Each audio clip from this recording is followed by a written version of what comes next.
আজকে একটি দল বলছে তারা বেকার ভাতা দেবে। কি দেবে? বেকার ভাতা দেবে। একজন বেকারকে যখন বেকার ভাতা দেবে, সে চিরজীবনের জন্য বেকার হয়ে পড়বে। আমরা প্রতিটি বেকারকে বেকার ভাতা নয়, এই সকল বেকারদেরকে দক্ষ করে গড়ে তোলার মাধ্যমে তাদের খাতে আমরা কাজ তুলে দেব।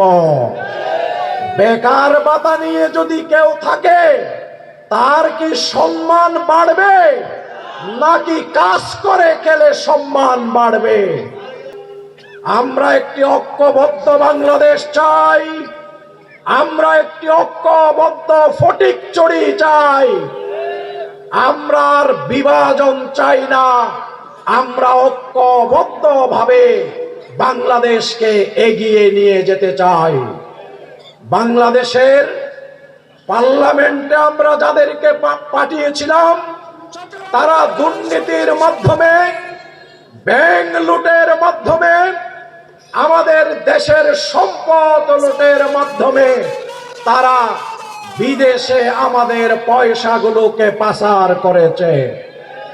এই বাংলাদেশকে ঠিক করার জন্য, এই বাংলাদেশকে ঠিক করার জন্য একজন যোগ্য প্রধানমন্ত্রী লাগবে।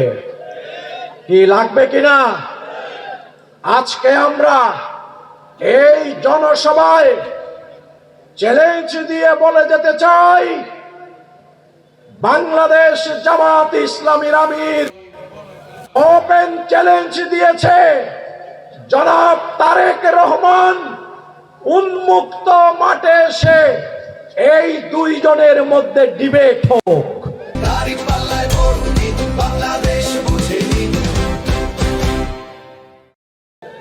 কার কার মাঝে? জামাত ইসলামীর আমির এবং তারেক রহমান সাহেবের মধ্যে জনসম্মুখে ডিবেট হোক। কে কিভাবে দেশ পরিচালনা করবে এটা পেশ করো। এখানে জামাত ইসলামীর আমির হচ্ছেন বিসিএস ক্যাডার, আর যিনি 17 বছর পরে এসেছেন। আমরা তো মনে করেছিলাম এই 17 বছরে তিনি পিএইচডি নিয়ে বাংলাদেশে ফিরবে। যে ইন্টারমিডিয়েট নিয়ে গিয়েছিল তা নিয়েই বাংলাদেশে ফিরেছে। আপনারা কি বিসিএস ক্যাডার প্রধানমন্ত্রী চান নাকি ইন্টারমিডিয়েট পাস প্রধানমন্ত্রী চান? সংগ্রামী ভাইরা আমার, আজকে গোটা দেশ বাংলাদেশ জামাত ইসলামীর আমিরের পক্ষে ঐক্যবদ্ধ হয়েছে, দাঁড়িপাল্লার পক্ষে ঐক্যবদ্ধ হয়েছে, ইনসাফের পক্ষে ঐক্যবদ্ধ হয়েছে। যার কারণে তারা আমাদের জাতির দৃষ্টি আকর্ষণকারী এই কর্মসূচি, কর্মকৌশল মোকাবেলা করতে না পেরে তারা বলে বেড়াচ্ছে আমরা নাকি জান্নাতের টিকিট বিক্রি করছি। মায়ের পেটে যারা লাথি মেরেছে তারা বাংলাদেশের মানচিত্রেও লাথি মারবে। এই বাংলাদেশ তাদের কাছে নিরাপদ হতে পারে না।